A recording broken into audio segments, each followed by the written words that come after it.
That's all trip இது ஒரு auto மற்றும் கேப் புக்கிங் ஆப். சின்ன டவுன்களுக்கு விசேஷம், கோயில், குளம்னு டூர் போறவங்க ஆட்டோ கேப் கிடைக்காம ரொம்ப கஷ்டப்படுவாங்க. அவங்களுக்கு இந்த ஆப் ரொம்ப பிரயோஜனமா இருக்கும். கீழே டிஸ்கிரிப்ஷன்ல இருக்க லிங்கை கிளிக் பண்ணி தட்ஸ் ஆல் ட்ரிப்பை டவுன்லோட் பண்ணிக்கோங்க.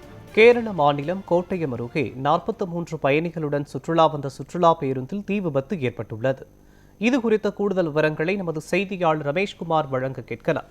ரமேஷ்குமார் வணக்கம். கேரள மாநிலம் கோட்டயம் பகுதியில் 43 சுற்றுலா பயணிகளுடன் வந்த சுற்றுலா பேருந்து தீ விபத்து ஏற்பட்டிருக்கிறது. எதனால் இந்த தீ விபத்து ஏற்பட்டது குறித்த விவரங்கள் என்ன, சொல்லுங்க.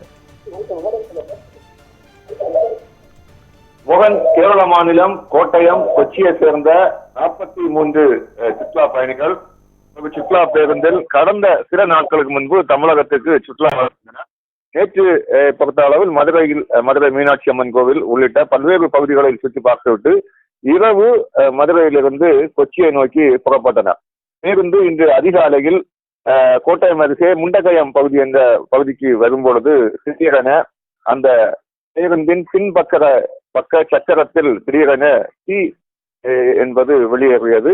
இதனைத் தொடர்ந்து பார்த்த ஓட்டுநர் திடீரென பேருந்தை நிறுத்திவிட்டு அவசரமாக அந்த பேருந்தில் இருந்த 43 பயணிகளையும் கீழே இறக்கினார்.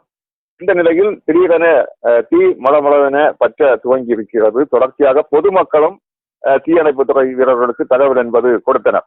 ஆனால் தீயணைப்புத்துறை வீரர்கள் நிகழ்விடம் வரக்கு முன்பாகவே தீ மளமளவென பற்ற துவங்கி பேருந்து முழுவதுமாக எரிந்து நாசமாகியது. அது மட்டுமின்றி அந்த சுற்றுலா பயணிகள் உடைமைகளும் அதில் அந்த தீயில் நாசம் என்பது ஆயின. தொடர்ச்சியாக அதன் பிறகு தீயணைப்புத்துறையினர் வந்து தீயை அணைத்தனர். இருப்பினும் அவர்கள் வரும் முன்பாகவே 90% தீ என்பது முழுவதுமாக எரிந்ததை தொடர்ந்து பேருந்து முற்றிலும் எரிந்து நாசமாகியிருந்தன. அதன் பிறகு தற்பொழுது இந்த விபத்தின் காரணம் குறித்து போலீசாரும் விசாரணை என்பது நடத்தி வருகின்றனர். முதல் கட்டமாக பின்பக்க டயரில் இருந்துதான் புகை வெளியேறியதாக ஓட்டுநர் தெரிவித்திருக்கின்றனர். வேறு ஏதாவது காரணங்கள் இருக்குமா என்ற கோணத்திலும் தற்பொழுது விசாரணை என்பது நடைபெற்றுக் கொண்டிருக்கிறது. 43 பயணிகள், ஓட்டுநர், நடத்துனர் என 45 பேர் பயணம் செய்த அந்த சுற்றுலா பேருந்தில் தீ விபத்து ஏற்பட்டிருப்பது என்பது ஒரு பீதியை ஏற்படுத்தி இருக்கிறது. அது மட்டுமின்றி ஒரு சந்தேகத்தையும் ஏற்படுத்தி இருக்கிறது. முதல் கட்டமாக தொடர்ச்சியாக வரும் நேரங்களில் அந்த விசாரணையின் முடிவில் தான் எதன் காரணமாக தீ விபத்து ஏற்பட்டிருக்கிறது என தெரிய வரும்.